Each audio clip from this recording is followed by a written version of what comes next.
kita akan lihat. Langsung saya buka. Hanya yang pertama itu jelas, apakah ilmu yang didapat dari YouTube itu bisa barokah, Gus? Dan padahal yang kita ngaji ini kan tidak izin sama Gus Baha, apakah itu juga boleh gitu? Dan Gus jawab, jawabannya ternyata ya tetap barokah ya, karena barokah itu kan bertambahnya kebaikan. Nah, apabila yang kita dengarkan itu ngaji, yang artinya itu biasanya mengajak amar ma'ruf nahi mungkar, pasti ya insya Allah akan barokah ya, akan bertambah kebaikan kita, minimal bertambah ilmu, pengetahuan. Lalu kebaikan itu tidak perlu izin, karena kalau izin nanti repot gitu kata Gus Baha tadi ya. Kita juga punya sudut pandang lain, yakni ketika Gus Baha itu ada di Korea Selatan, dan situ kayak semacam diskusi gitu kan, diskusi itu tanya jawab juga, dan ini juga membahas mengenai hukum ngaji di YouTube. Hukum ngaji di YouTube ini apakah sanadnya itu bisa nyambung atau bagaimana? Nah, mari kita lihat bersama-sama ya. Ini kita dapatkan atau kita ambil dari AE Channel yang dengan judul Gus Baha ngaji melalui YouTube, apa sanadnya nyambung? Mari kita lihat bareng-bareng. Apakah ngaji melalui YouTube sanadnya bisa nyambung? Begini ya, jadi ngaji saya di YouTube itu dari awal sudah saya ikhlaskan lagi. Nah, dan otomatis secara sanad itu tersambung. Yang ada syarat ketat itu kalau mau jadi mufti. Ya, jadi apa? Mufti itu orang yang punya otoritas menghukumi halal haram, syarat tidak sahnya sholat atau syarat sah tidaknya nikah itu nggak boleh hanya sekedar ngaji di YouTube. Tapi kalau syarat ingin tahu kebaikan juga cukup, karena kebaikan itu ma'ruf, mudah dikenal oleh Jadi kalau syarat-syarat yang ketat harus ketemu gurunya, ngaji lama, terus akhlaknya harus baik, hafal Quran, hafal hadis, itu syarat untuk mufti, ya Pak? Mufti itu begini loh, fatwa sesuatu yang jelimet itu namanya mufti. Kalau sampean kan nggak perlu seperti itu. Makanya dengar ngaji saya yang bisa dilakukan, yang nggak ditunda, itu sudah selesai. Dan potongannya yang mudah semua. Misalnya saya ngaji, wajib gak orang nyaur utang? Saya jawab. Wajib. Tahu toh? Ditunda apa langsung? Tunda. Ketika kangen keluarga wajib gak terus ingin pulang atau ngirimin? Tapi ketika ada tadi kantor-kantor pikirannya mulai macam-macam. Nah, kenapa kalau mufti syaratnya ketat? Karena mufti itu akan menimbang hukum yang kayak iya kayak tidak. Itu harus orang alim, nggak boleh hanya lewat YouTube. Saya beri contoh ya Mas Gunawan, kayak iya kayak tidak. Saya beri contoh. Kerja di Korea itu baik apa enggak? Kalau melihat sisi jauh dari keluarga agak baik. Tapi apa artinya dekat tapi enak? Enak itu raine ketok terus dia enggak tahu ketok. Itu namanya enak. Jauh tapi enggak enak karena veselnya kirimannya banyak. Panjang. Nah kalau istri kamu rata-rata nelpon kangen orangnya apa kangen kiriman? Kiriman. Nah itu kan terus ketika ada orang tanya baik mana merantau sama di rumah, itu pas dah itu cuma itu hukum sosial. Tapi seorang mufti pasti gampang kayak iya kayak tidak.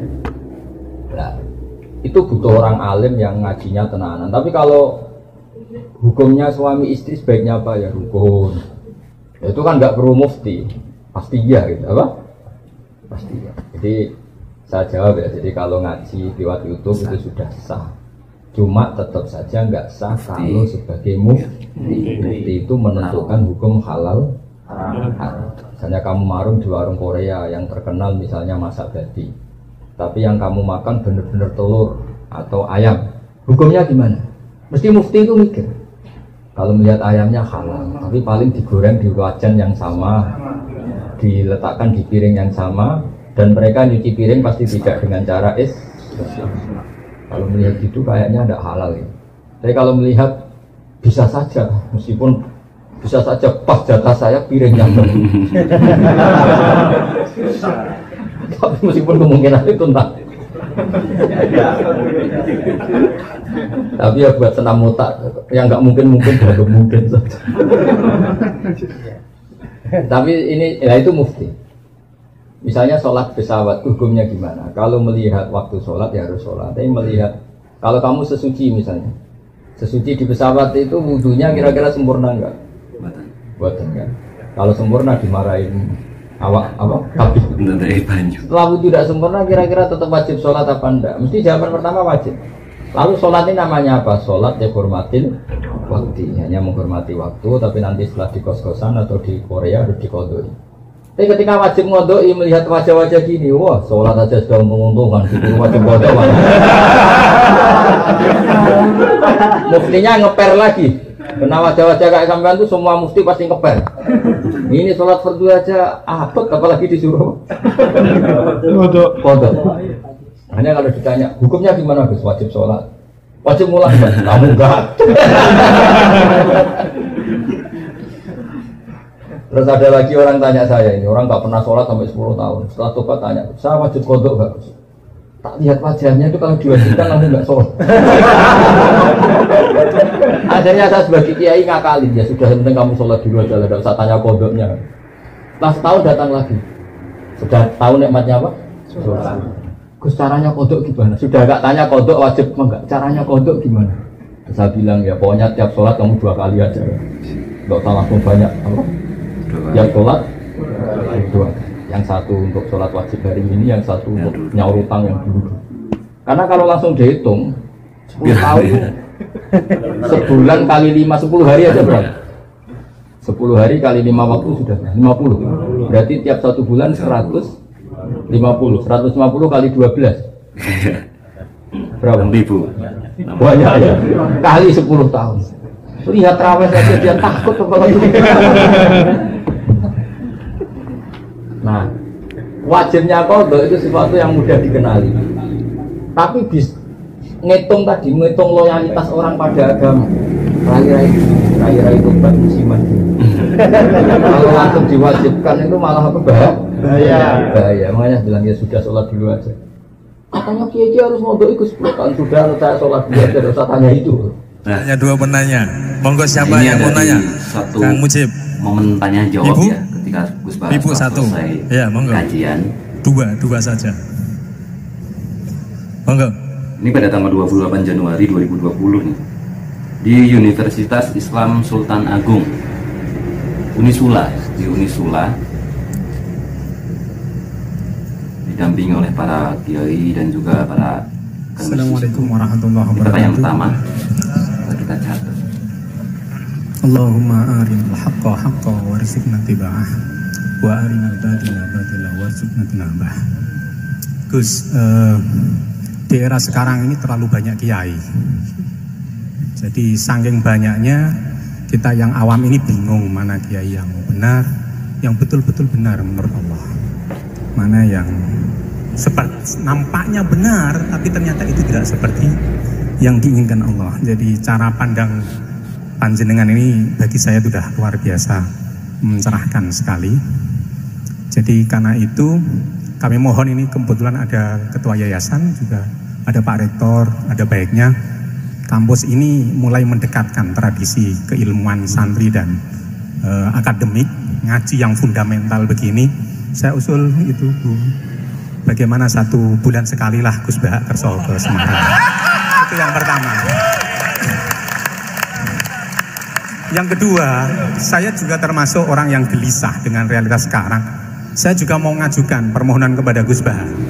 Permohonan yang paling ini, mbok jenengan nulis 1 buku, saya Muslim, saya happy gitu loh. Ini kayaknya pas banget ini. Jadi ben ora ketek kok serius banget beragama saya ini abot banget gitu. Itu yang ketiga, ini penting sekali bagi kita orang-orang tua. Zaman saiki golek anak iso ngalim kok Gus Bahak angel. Jadi saya ingin tolong Gus Bahak ceritakan sejujur-jujurnya bagaimana orang tua jenengan didik sejak kecil sampai iso koyo sampean sakniki. Cekap saya kira. Assalamualaikum warahmatullahi wabarakatuh. Oke, ini yang kedua. Yang kedua, monggo. Mohon dibantu mic.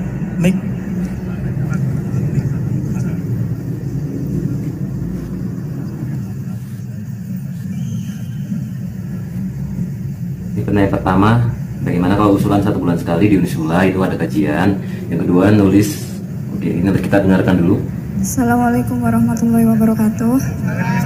Putri ya sepertinya ya. Gus Baha, kula badhe tangklet. Jangan kayak ini ya.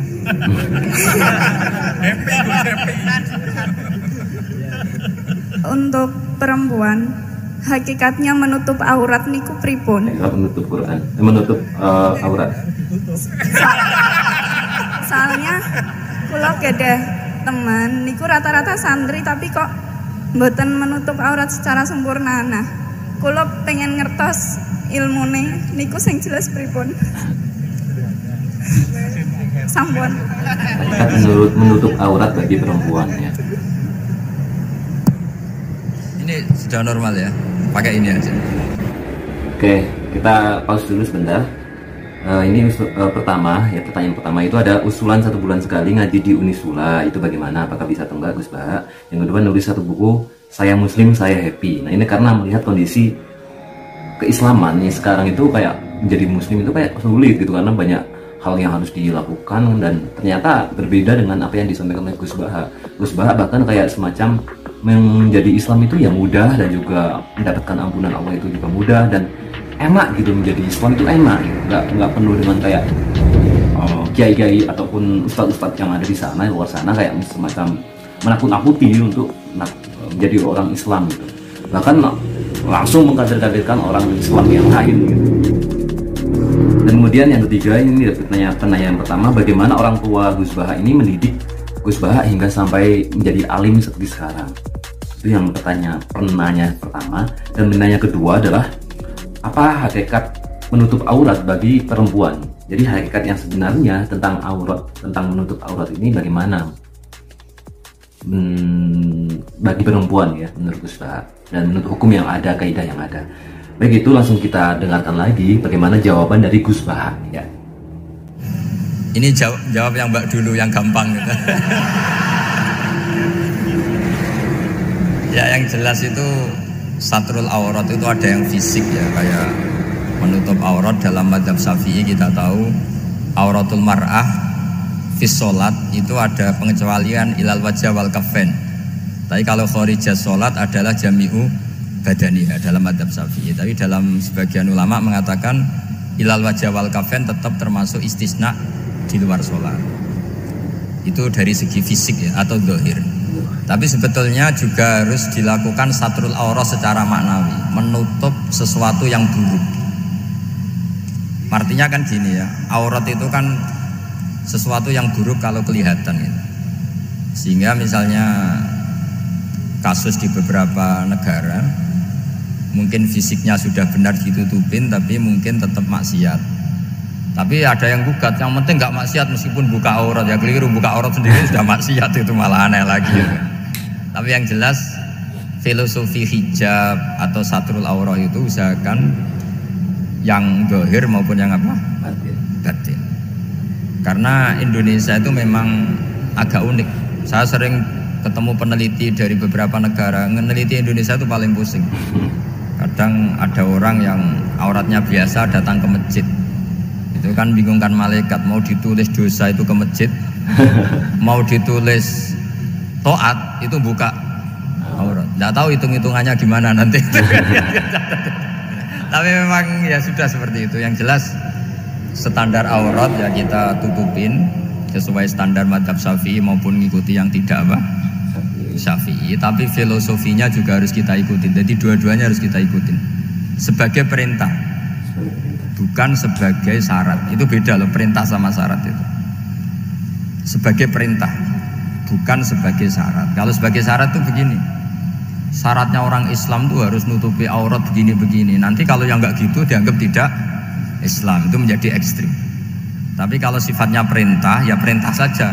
Yang nggak melakukan paling banter dianggap fasikoh atau tidak solihah, tapi tidak sampai menjadi keluar dari Islam. Ya jadi gitu ya. Jadi karena apa ya? Ya sudah seperti itu. Obsesi kita tentu ingin kesolehan, sebagai perintah. Saya ulang lagi, jangan biasakan kalau ada aturan itu sebagai syarat. Misalnya gini, kowe nak ora alim ra anakku, itu bahaya. Mosok orang alim terus orang anakku. Karena rata-rata orang itu udah alim gitu. Nanti terputus dari bapaknya semua. Tapi hanya sifatnya perintah. Perintahnya seorang bapak ke kita supaya alim. Makanya ulama mengatakan perintahnya Allah. Perintah itu lebih rileks daripada disebut syarat. Karena syarat sekali nggak memenuhi menjadi ndak. Makanya Sayyid Muhammad kalau ngarang kitab sering wajibat itu lebih ringan ketimbang apa? Syarat. Jadi beda kalau dalam filosofi ilmu itu. Jadi gampang perintah. Tentu yang nggak melakukan perintah itu ya kurang baik, tapi tidak sampai keluar dari apa? Islam. Karena perilaku kesolehan itu perintah, bukan syarat. Sehingga Nabi nanti ngendikan beberapa yang masyhur itu kan syafaati li ahlil kabair min mati. Meskipun umatnya yang nggak benar ya tetap diakui sebagai umat. Jadi beda perintahnya Nabi sih semuanya kalau bisa soleh.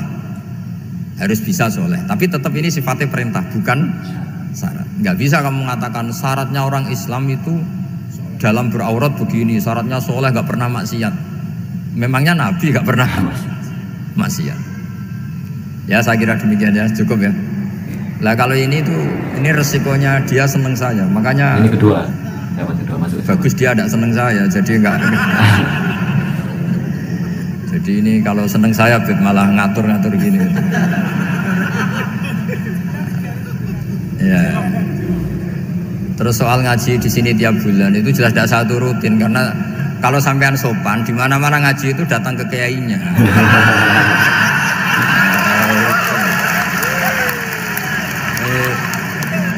Itu kalau Imam Malik ada pertanyaan kayak Anda dimarahin al ilmu yu'ta la ya'ti. Jadi sumur itu tidak tangin, bukan sumurnya dipindah. Ini enggak sopan sekali.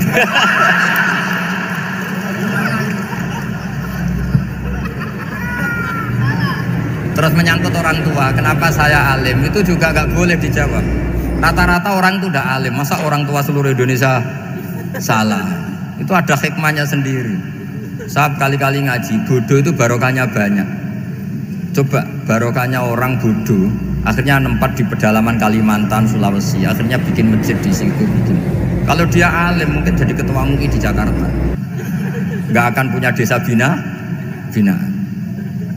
Jadi Allah mendesain ini sudah sempurna, sudah tidak usah protes, sudah begitu aja.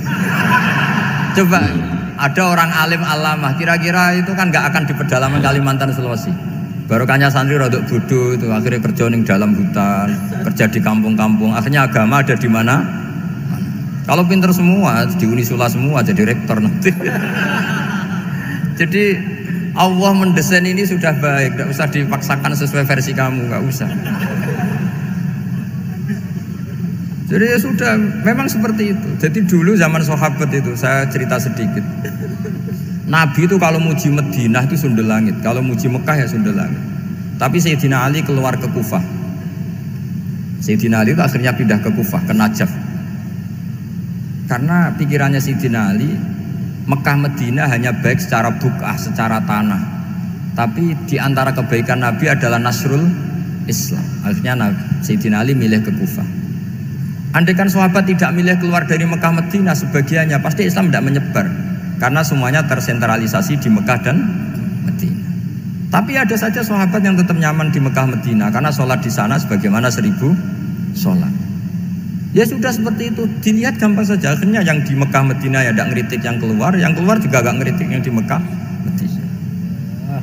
Jadi yang alim tidak ngeritik yang bodoh apalagi jangan ngeritik yang alim. Yang jelas orang bodoh ngatur orang alim itu dosa itu yang. Ya, saya kira demikian. Assalamualaikum warahmatullahi wabarakatuh. Halo, luar biasa. Saya yakin masih ingin banyak yang bertanya kepada Gus Baha, tapi karena keterbatasan waktu beliau, mohon maaf, ini tidak bisa dilanjutkan untuk tanya jawab.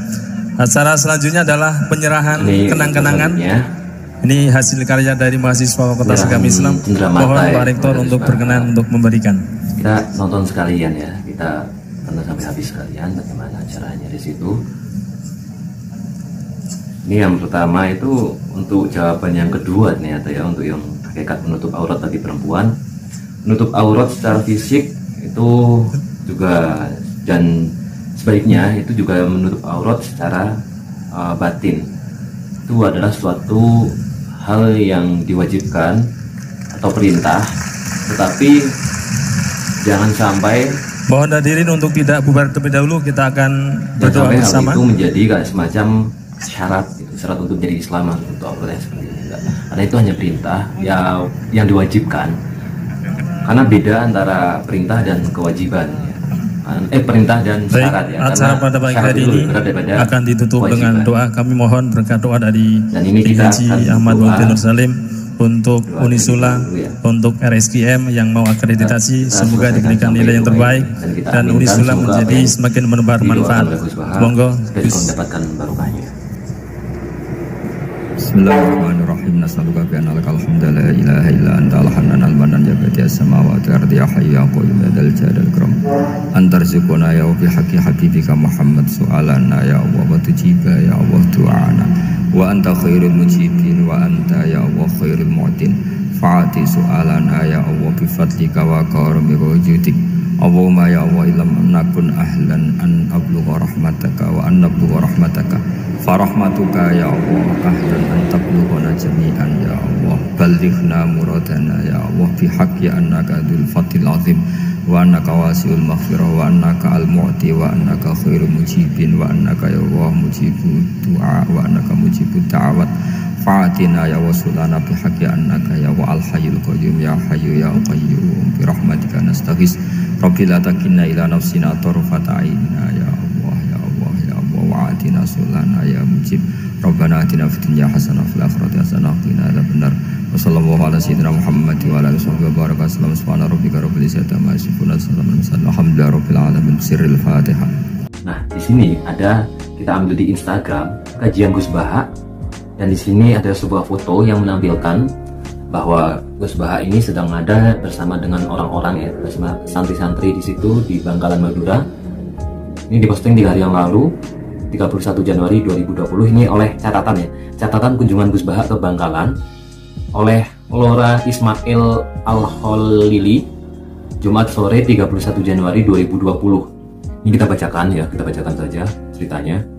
Gus Baha dan rombongan langsung menuju makam Syekhona Kholil di Marta Jasa. Pertama kali beliau melihat saya, beliau langsung tersenyum dan bertanya, "Kok nikahnya jauh-jauh ke Yaman? Abtaman Bagda. Kasihan nanti kalau ada yang mau niru tapi nggak bisa. Kalau dianggap sunnah gimana?" Ingin saya menjawab, "Bagi kulo sejauh apapun jarak akan kulo tempuh demi doa dan barokah guru Gus." Tapi saya hanya tersenyum tak menjawab. Saya sadar jawaban sebaik apapun pasti pada akhirnya akan dimentahkan oleh Gus Baha. Saya hanya berpikir dalam hati dari mana beliau tahu kabar pernikahan saya. Bukannya beliau sama sekali nggak aktif di dunia persosmedan. Belum sempat saya bertanya, beliau sudah dawuh, "Lawang istri saya ngikuti sampean di Instagram." Beliau lalu bertanya kepada saya, "Di mana tempat yang sepi orang di sini?" Kami akhirnya mengantar beliau ke pojok kiri masjid Syekhona. Di sana kami duduk sambil menunggu azan maghrib. Setelah sholat maghrib kami berziarah bersama rombongan Gus Baha. Ziarah selesai kami langsung menuju ke perumahan Kayangan.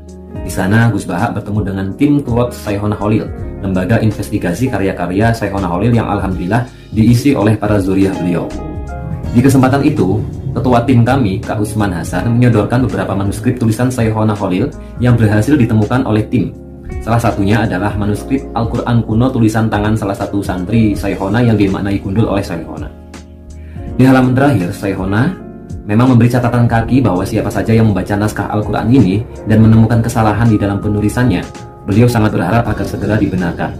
Karena beliau sendiri mengakui banyak kekhilafan atau kelalaian yang terjadi di dalam penulisannya. Dan memang betul, saya dan anggota tim yang lain menyaksikan sendiri bahwa beliau, Gus Baha, sudah bisa menunjukkan salah satu dari kesalahan tersebut dengan hanya sekali membuka saja. Beliau lalu mulai menunjukkan kesalahan yang lain, baik min haisul harokah maupun huruf. Beliau lantas berkata, "Al-Quran ini keahlian saya. Dengan sekali menyentuh saja saya sudah bisa tahu naskah Al-Quran yang ada salahnya atau tidak." "Nyetrum Gus," saya menimpali.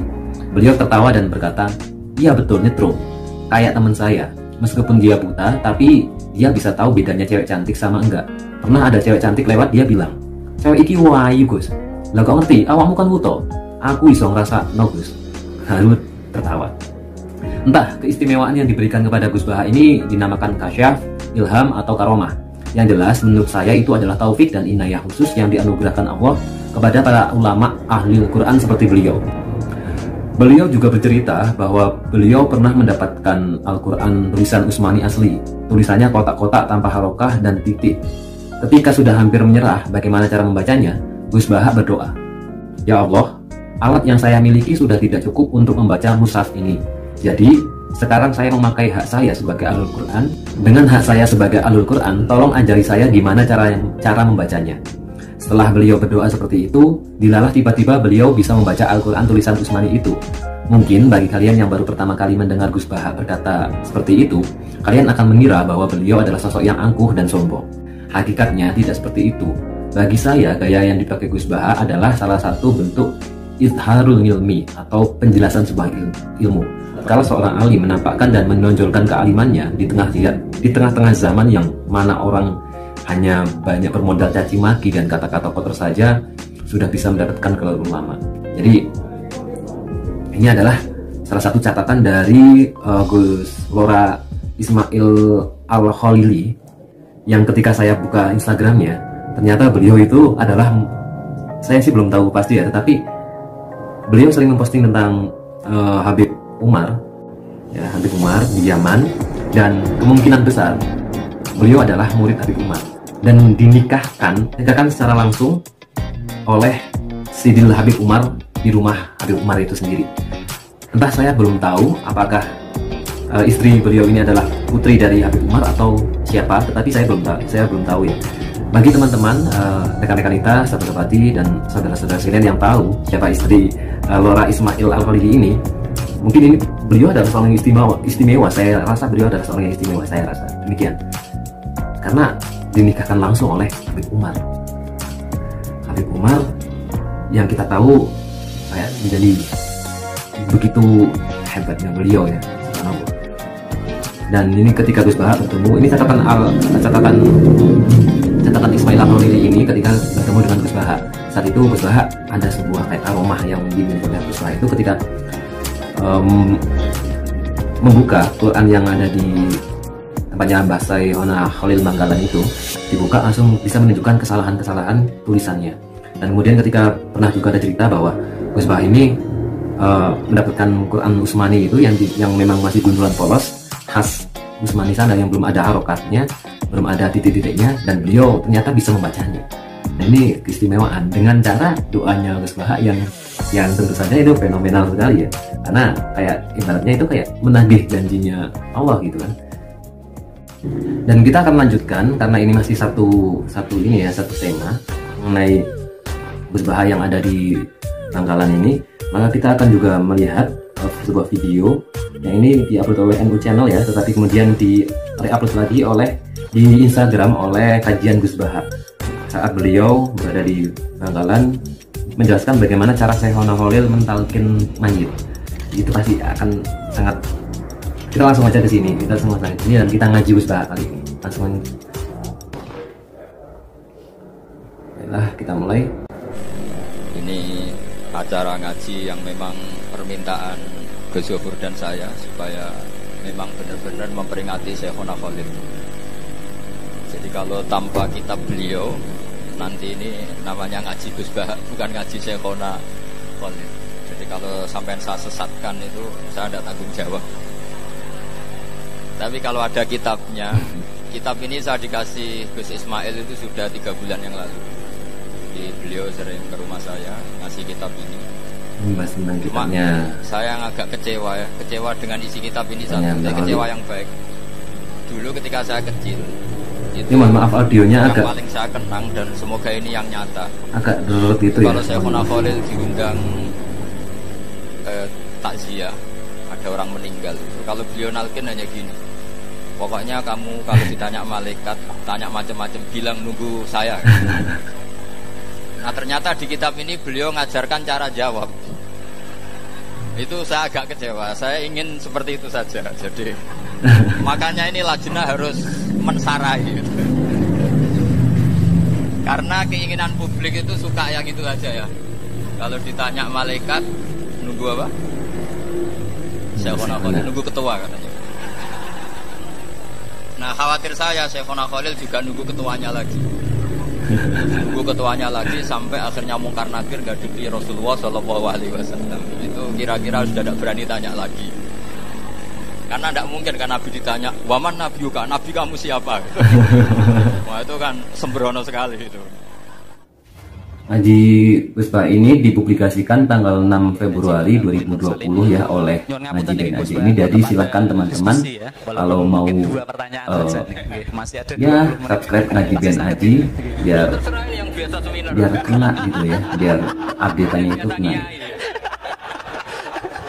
Nah ini ternyata Gus Bah ada di Kerapia pada tanggal 4 Februari 2020. Dengan luar biasa tentang qiraat Februari dari sisi 2020. riwayat maupun dari sisi Peringatan Sarosehan, peringatan tradisi keilmuan pesantren dan tantangannya di era 4.0 dengan narasumber Kiai Haji Bahauddin Nur Salim, Gus Bah dan Profesor Dr. Haji Abdul Mustaqim di Kerapia Jogja.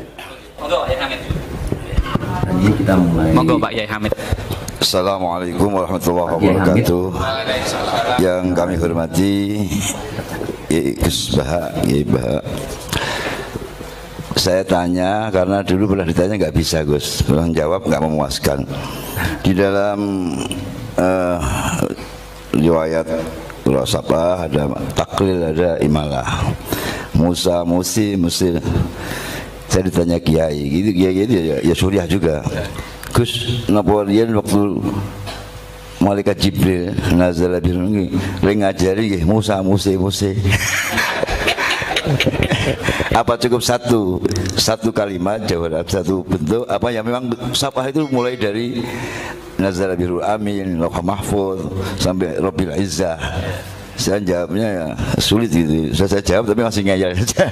Terima kasih. Assalamualaikum warahmatullahi wabarakatuh. Waalaikumsalam. Monggo Pak Yai Furqan. Assalamualaikum warahmatullahi wabarakatuh. Waalaikumsalam warahmatullahi wabarakatuh. Saya heran dengan ilmu yang dikuasai Gus Bah. Mohon dijelaskan tentang ilmu laduni. Nggih.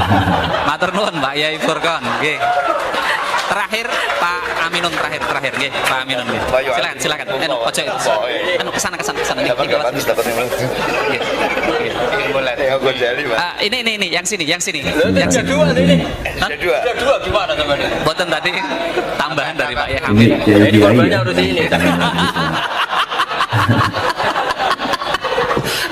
Silakan Pak Kiai Aminun. Nyun sewu Gus Bah. Aminun melangi. Mboten kait wonten kaitanipun kalian ingkang pun aturaken kala wau. Ananging kula mengikuti teng YouTube. Ingkang sepisan nyun sewu. Kaitanipun kalian meeting sing kula mangertosi panjenengan nggadahi pendapat kados ngoten meniku menapa sami kalian pendapatipun Mbah Mun napa dene Rama panjenengan termasuk kaitanipun kalian manggi tamu panjenengan tentunipun benten kalian ingkang jenengan lampahi ugi benten kalian ingkang pun lampahi dening Mbah Mun napa dene Rama jenengan. Matur nuwun. Assalamualaikum warahmatullahi wabarakatuh. Terima kasih Pak Kiai Aminun. Niki langsung ke Gus Bah. Langsung ke Gus Bah semua nih pertanyaannya. Monggo. Ini tak jawab. Kita pause dulu. Jadi kita review lagi ini ya materi pertanyaan-pertanyaannya. Yang pertama dari Kiai Hamid tentang apakah dalam ketika malaikat Jibril itu memberikan firman itu kepada kepada Nabi Muhammad, apakah dengan Mose apa gitulah tentang qiraat sab'ah, maksudnya tentang variasi bahasanya itu apakah seperti itu atau hanya satu bahasa, tetapi kemudian karena orang Arab itu banyak, kemudian ada yang sampai ke Turki sampai jadi gimana, terus sampai ke Irak gimana, sampai ke daerah Maroko gimana gitu kan berbeda-beda. Apakah waktu pertama malaikat Jibril itu menyampaikan firman kepada Nabi Muhammad, apakah hanya satu bahasa atau semua komplit itu dalam qiraat sab'ah itu. Kemudian yang kedua dari Kiai Furqan, mohon dijelaskan tentang ilmu laduni ya. Ilmu laduni itu ilmu yang kalau di pondok pesantren yang kita tanpa mempelajarinya secara full itu kayak ada karomah tersendiri. Kemudian yang ketiga tentang dari Kiai Aminun tentang witir dan hormat tamu, itu apakah Gus Bah itu sama dengan guru, dengan Mbah Maimun, ataupun berbeda dengan Mbah Maimun dan juga dengan bapaknya? Lalu marilah kita simak jawaban dari Gus Bah. Ini tak jawab yang agak serius. Itu gini, yang masalah tamu itu memang saya beda dan sengaja beda, tapi bukan mukhalafah. Beda itu beda dengan mukhalafah. Jadi Mbah Mun sendiri kalau curhat ya sering ngeluh karena kadang tamu itu di luar jam beliau, misalnya qailula atau mau ngaji, terus ada tamu nggak tahu waktu, itu juga beliau sebenarnya ngeluh. Pernah tak tanya, nak ngeluh buat dingendikakno, aku kayak itu ora kayak gue. Intinya sebetulnya kalau sesuai teks, kalau teks Quran itu memang seperti itu. La tadkhulu buyutan nabi illa ayyudzana lakum. Orang boleh sowan itu nunggu ditimbali. Jadi dulu karena sahabat itu sering sowan Nabi langsung ke dalam, itu Allah kasihan nabinya karena kadang sedang sama anaknya, cucunya atau sama istrinya. Sehingga ada aturan la tadkhulu buyutan nabi illa ayyudzana lakum, kecuali ditimbali. Akhirnya sahabat bikin solusi tengah-tengah. Mereka kalau sowan Nabi nunggu di teras masjid. Terus mlebu ayat walau annahum sabaru hatta takhruja ilaihim lakana khairal lahum. Jadi nunggu Nabi keluar baru mereka sowan. Karena kalau Nabi keluar berarti milik publik, kalau di dalam berarti milik keluarga. Itu sudah tak konfirmasi sama Mbah Mun sama Bapak. Dan kata Mbah Mun, nak kowe wani siap disalahno wong ya monggo. Tapi sebetulnya enak gitu kan. Kadang-kadang tamu itu kan kacau betul. Misalnya kita pergi 2 jam, kadang wis ngempet kepening jeding, baru ke jeding, assalamualaikum. Kita ngaji di luar gini 2 jam 3 jam, baru masuk mungkin mau makan mau apa langsung assalamualaikum. Itu kan secara nalar kan ndak etis. Makanya saya umumkan kalau bertamu harus ada aturannya. Seperti zaman dulu ada aturannya. Walau annahum sabaru hatta takhruja ilaihim. Jadi Nabi yang keluar. Kalau Nabi keluar ke masjid berarti milik sama Mbah Mun. Itu memang witir gitu. Kita ini dididik guru-guru kita. Kalau bilang witir kan solu sunnatan minal witri rokaatain. Jadi ada kata minal witri. Karena maknanya witir itu ganjil. Sementara kita witir 2 rakaat dulu. Itu kan bingungkan malaikat, ini katanya witir kok 2. Witir maknanya kan ganjil. Sementara sholatnya 2 dulu. Pertanyaannya ketika 2 kamu salam statusnya apa coba? Kalau kamu katakan witir, ya kan genep 2. Nggak kamu katakan witir, ini paket witir. Maka redaksinya solu sunnatan witir. Kira-kira harus terjemah para malaikat, ini pemanasan witir loh, belum witir kan. Karena kalau dikatakan witir kan janggal kan, masa witir kok 2 rakaat. Kalau kamu katakan ya enggak Gus, rencananya 3. Loh setelah salam kan selesai. Enggak ada 2 ini paket dari 3, enggak bisa. Setelah salam yang menjadi sholatun mustaqil lah, sholat yang berdiri sendiri. Nah, jadi soal tamu dan witir seperti itu. Dulu Nabi juga enggak mau menegur tamunya. Sampai Allah sendiri yang ngendikan apa inna dzalikum kana yu'dzin nabiyya fayastahyi minkum. Sebetulnya mertamu selonang-selonong itu mengganggu Nabi. Coba kalian bayangkan. Saya itu gak sekedar bayangkan, saya ini korban. Saya itu sering ngaji di rumah itu 2 jam, kalau ngaji Rebo 2 jam. Kadang baru masuk, makan baru 1 assalamualaikum. Coba bayangkan. Iya itu kalau sekedar makan. Kalau saya ngurmat ibu, saya masuk rumah ibu saya itu sudah sepuh. Kadang ibu sudah menunggu, Pak kok suwi ngaji, pas baru seneng-senengnya ibu ketemu saya sudah ada tamu. Sekarang makomnya tamu sama ibu itu tinggi mana? Jadi orang itu yo ngerti aturan. Nah saya ingin mendidik masyarakat tuh jangan kalau Mbah Mun kebaikannya luar biasa, tentu beliau kuat, nyabari semua kuat. Dan kiai itu kadang sahabat pun zaman Nabi sering nggak niru, bukan berarti mukhalafah tadi. Ketika Nabi terlalu baik, sahabat nggak patiyo. Alasannya apa? Huwa Rasulullah yu'ayyiduhu bil mu'jizat. Masyhur. Abu Bakar itu bikin Baitul Mal untuk ngelola kepegawaian. Nabi enggak. Ketika ditanya, zaman Nabi enggak ada Baitul Mal. Huwa Rasulullah, enggak usah ditertibkan sudah tertib. Umar bikin gaji sama tentara. Ditanya, zaman Nabi tentara enggak digaji. Huwa Rasulullah, ora digaji wong wis do perang. Aku ora tak gaji, ora berangkat deh. Ya kira-kira gitu. Gua Mbah Mun terlalu baik. Aku anut kok Mbah Mun, wah ribet. Jadi pertanyaan ini agak kriminal sebetulnya. Jadi itu nggak perlu sama terima apa enggak, tapi nak rabok tomo yakin kualat itu. Karena jelas itu jelas. Tentu kita itu ingin lah sama-sama enak-enak. Kita sudah 3 jam ngaji. Saya ngaji Rebo itu kadang sampai 3 jam. Artinya anak saya kalau mau dolan ya nunggu, istri saya mau lapor ya nunggu. Baru masuk rumah mau lapor, assalamualaikum, coba teman bayangkan. Banyak kiai sepuh, saya sering dari kiai sepuh. Baru pulang karena tamu sudah nunggu lama. Sekali masuk rumah langsung assalamualaikum, padahal kiainya mau ke kamar mandi, mau lapor-lapor istrinya tentang apa. Makanya dulu diatur walau annahum sobaru hatta takhruja ilaihim, harusnya tamu-tamu itu sabar sampai Nabi yang keluar. Kalau Nabi sekali keluar ke masjid berarti milik publik. Akhirnya ketemu Nabi di sofa, tidak di dalam tapi ketemu di sofa. Jadi saya menjelaskan ini bukan untuk membela diri, bukan. Sampai setuju tidak setuju saya akan tetap seperti itu. Berdasar legalitas yang saya punyai. Tapi sampean harus mau mendengar ini supaya memahami ayat itu gampang. Walau annahum sabaru hatta takhruja ilaihim lakana khairan. Kalau sampean tanya, itu kan Nabi, Gus. Ya iya, kita mau niru sampai ya. Kalau nggak niru Nabi. Ya, terus yang pertanyaan tadi itu yang Kiai Hamid tadi, memang kitab yang saya baca semuanya sepakat Jibril itu hanya mengajarkan 1 huruf, yang lainnya itu sifatnya ijazah, pembolehan. Makanya kalimatnya di hadis asli kan falam azal astazidu. Jadi ketika Jibril mengajarkan harfin wahid, terus Nabi ngendikan inna ummati la tutiku dzalik, umatku tidak mampu melakukan itu. Terus akhirnya ditambahin. Makanya kata Imam Zarkashi dalam kitab Burhan, Jibril hanya mengajarkan 1 kaifiyah, kemudian kaifiyah yang mu'tabaroh sifatnya diberi izin. Karena kita tidak bayangkan kan Nabi mengajarkan sampai 3 kali, 4 kali.